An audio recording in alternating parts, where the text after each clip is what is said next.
वंदन वंदे जी।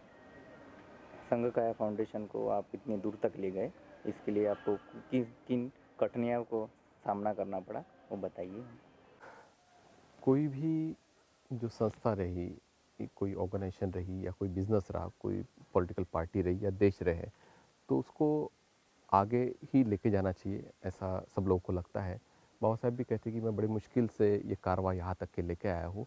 अगर आप इसको आगे नहीं लेके जा सकते तो आप इसको यही छोड़ दो। तो मुझे भी पता है कि ये यहाँ तक के लाने में मुझे क्या-क्या एफर्ट्स डालना पड़ा इतने सालों में और किन-किन कठिनाइयों का मुझे सामना करना पड़ा, क्योंकि सक्सेस या फिर आप यूँ कहें कि आपको जो कुछ भी आपको फेम मिलता है या आप बड़े लेवल पे जाते हैं तो आसानी से नहीं होता है वो, ठीक है? उसके लिए आपको एफर्ट्स डालना पड़ता है। तो इसलिए भगवान बुद्ध ने भी जो आर्य अष्टांगिक मार्ग है उसमें उन्होंने बोला है कि राइट एफर्ट्स, फर्स्ट तो हमारा राइट व्यू रहना चाहिए, हमारी सोच या फिर हमें कुछ भी करने का है तो हमारे व्यूज़ पहले क्लियर रहना चाहिए और उसके हिसाब से फिर हमने राइट एफर्ट्स उसको हासिल करने के लिए हमने डालना चाहिए। हाँ, बट मैं अपने इसमें ये बोलता हूँ कि with love, with compassion, with brotherhood और विथ पीस, ये सब चीज़ों को हमने आत्मसात करना चाहिए। इनिशियली मुझे बहुत तकलीफ भी हुआ, लोगों ने मुझे मैंने इंसल्ट किया, मुझे भगाया, मुझे तरह तरीके से यातना देने की भी कोशिश की, लेकिन मैं अपने इस पे काफ़ी स्ट्रांग था कि नहीं, मैं आपको भी एक दिन चेंज करके बताऊंगा।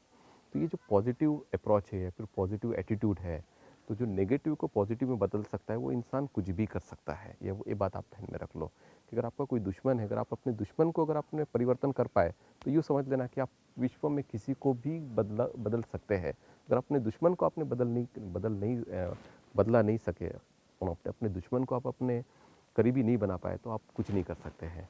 तो हमें अ, अगर हमें कुछ जीवन में अगर आगे बढ़ने का है तो भगवान बुद्ध की जो वैल्यूज़ है उसको हमें अपने डे टू डे लाइफ में इम्प्लीमेंट करना होगा और मन में द्वेष भाव ना रखते हुए मन में मैत्री, करुणा, सद्भाव, इसको हमें आत्मसात करना होगा।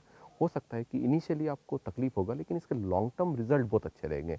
लोगों को जब पता चलेंगे, लोगों को जब पता चलेगा कि आप लविंग है, आप केयरिंग है, आप कंपैशनेटेड है, आप पीसफुल है, तो लोग आपको एडमायर करेंगे। लेकिन अगर आपको लोगों को पता चलेगा कि ये इंसान शांति वाली बात नहीं करता है, लोगों में नफरत फैलाता है, लोगों में द्वेष फैलाता है, तो ऐसे इंसान को ज़्यादा इंपॉर्टेंस नहीं होता है सोसाइटी में।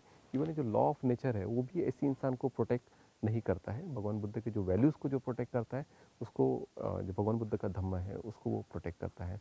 तो जब आप अच्छे बातों को आप आत्मसात करते हैं तो आपको हर हर एक कॉर्नर में आपको सक्सेस मिलता है। भगवान बुद्ध के जो सिद्धांत है वो आपको सक्सेस के और ही लेके जाने वाले सिद्धांत है।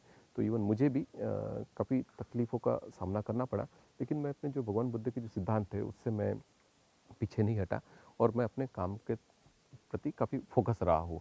तो इसलिए मैं अभी नेशनली नहीं तो इंटरनेशनली भी मुझे काम करने का मौका मिलता है और लोग मुझे बुलाते हैं बहुत बड़े-बड़े प्रोग्राम्स में और काफ़ी सपोर्टिव सिस्टम भी मैंने एक इंटरनेशनली तैयार कर लिया है, करके रखा है। अभी नए साल से हम लोग नए अपॉइंटमेंट्स कर रहे हैं और 50 कंट्री के आसपास इतना बड़ा ऑर्गेनाइजेशन का नेटवर्क तैयार करना ये कोई मामूली बात नहीं होती है। इसके लिए बहुत पुरुषार्थ लगता है। तो मैं चाहूँगा कि आप लोग भी इसी तरह से काम करें ताकि आपका जीवन सुखमय है और अपने परिवार का भी आप अपना ध्यान रखें, उनका भी आपको केयर करने का है और साथ ही साथ जो ऑर्गेनाइजेशंस है या फिर जो आप किसी संगठन से जुड़े हैं, उसका भी आपको केयर करना है। Thank you.